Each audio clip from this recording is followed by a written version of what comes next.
Hello everyone, welcome back to my channel. Today's will be solve question number 20. India Limited made the following issue of 6% debentures. First case है for cash at 90% 6,000 debentures of rupees 100 each. Second case is 1,100 debentures of rupees 100 each to a creditor regarding machinery costing rupees 1 lakh. Third case is to bank for a loan of rupees 7 lakh as a collateral security 10,000 debentures of rupees 100 each. Past journal entries for first year only. All capital losses are to be write off in the first year itself. Guys इस question में आपको तीन condition given है। जो first condition is 6% debentures लिए हैं जो कि वैल्यू इसकी 100 ईच थी, लेकिन कितने में इशू किए गए हैं 90%, यानी कि 90 रुपीज़ ईच में। ठीक है। सेकंड केस में आपकी मशीनरी खरीदी गई है 1 लाख रुपीज़ की और डिबेंचर्स इशू किए गए हैं 1,100 रुपीज़ जिसकी वैल्यू गिवन है 100 ईच। ठीक है। इसके बाद आपकी बैंक लोन लिया है और उसे कोलेटरल सिक्योरिटी के बेस पर डिबेंचर्स इशू किए हैं। गाइस तीनों ही कंडीशन इसमें गिवन कर दी है, तो आपको सिर्फ जर्नल एंट्रीज बनानी है, इसमें बैलेंस शीट बनाने की कोई नीड नहीं है। तो हमारी फर्स्ट एंट्री हो जाएगी फर्स्ट केस के regarding bank account debit to debentures application and allotment account. कितने शेयर्स हैं, कितने डिबेंचर्स हैं आपके 6,000 डिबेंचर्स हैं और वैल्यू कितनी गिवन है, देखिए आपकी 100 ईच वैल्यू है, लेकिन 6,000 डिबेंचर्स को 90 ईच पे ही क्या करा है, इशू किया गया है। तो क्या कर देंगे 6,000 इंटू 90 कितना आ जाएगा 5,40,000 आपका डेबिट साइड, 5,40,000 आपका क्रेडिट साइड। आप नरेशन लिख देंगे application money receive. Second entry करेंगे ट्रांसफ़र करने की। ठीक है। तो अब गाइस देखिए जो वैल्यू थी फेस वैल्यू वो 100 रुपीज़ ईच थी, लेकिन इशू कितने में किए गए हैं डिबेंचर्स 90 में।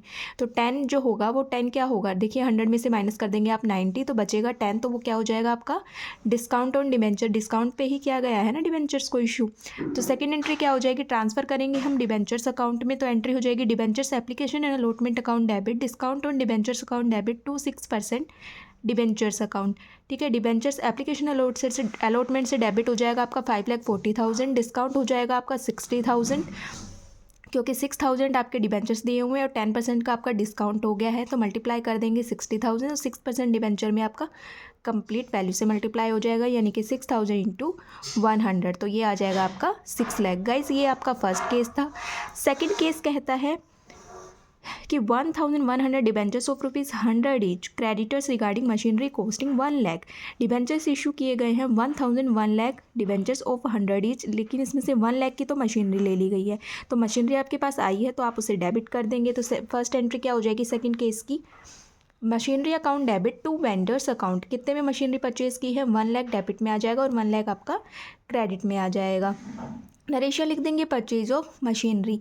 अब इसे देखिए हमें क्या करनी है, vendors to account to debit vendors account debit discount on debentures account debit to 6% debentures account. ठीक है। 6% डिबेंचर्स कितने इशू किए हैं डिबेंचर 1,100 मल्टीप्लाई बाय 100 इसकी वैल्यू दी गई है, मल्टीप्लाई कर देंगे तो 1,10,000 आपकी क्रेडिट साइड में आ जाएगा।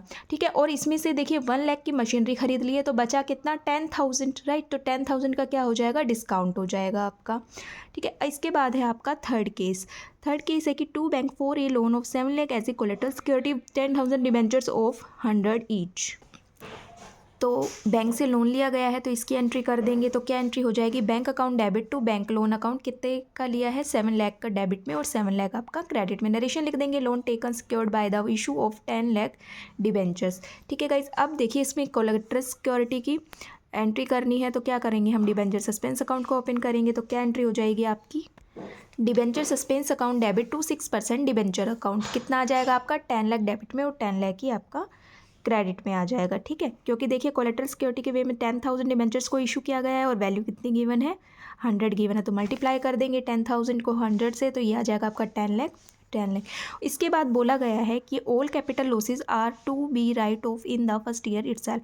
ठीक है। जितने भी आपके लॉसेज हो रखे हैं उन्हें राइट ऑफ कर दिया जाए। तो देखिए अब सिक्योरिटी प्रीमियम होता तो उसे हम सिक्योरिटी प्रीमियम से राइट ऑफ कर देते, राइट, लेकिन सिक्योरिटी प्रीमियम तो है नहीं, तो हमारे लॉस क्या है डिस्काउंट आ रखा है हमारा, तो इसे हम राइट ऑफ करेंगे। तो किससे करेंगे, सिक्योरिटी प्रीमियम होता है तो सिक्योरिटी प्रीमियम से करते हैं, अदरवाइज हम प्रॉफिट एंड लॉस से उसे राइट ऑफ कर देते हैं। तो देखिए आपके फर्स्ट कंडीशन केस जो था उसमें आपका डिस्काउंट हुआ है 60,000 का, और जो आपका सेकेंड केस था उसमें आपको डिस्काउंट हुआ है 10,000 का, तो टोटल लॉस कितना हो गया 70,000 का, तो इसे ही हमें क्या कर देना है, राइट ऑफ कर देना। तो आपकी एंट्री क्या हो जाएगी, statement of profit and loss account debit to discount on debenture account. कितना आ गया आपका 70,000, जो कि 60,000 डिस्काउंट हुआ है आपको फर्स्ट केस में और 10,000 का डिस्काउंट हुआ है आपको सेकंड केस में। नरेशन लिख देंगे transfer of discount to settlement of profit and loss account. ठीक है गाइस, अब इसमें सिर्फ आपको बोला गया था कि जर्नल एंट्रीज ही करनी है, तो आपको बैलेंस शीट बनाने की कोई नीड नहीं है। अदरवाइज़ आप बनाना चाहते हैं तो आप बना भी सकते हैं। आई होप आपको क्वेश्चन क्लियर हुआ होगा। अगर गाइस क्वेश्चन क्लियर है तो प्लीज़ वीडियो को लाइक करें, शेयर करें, सब्सक्राइब करें। Thank you everyone.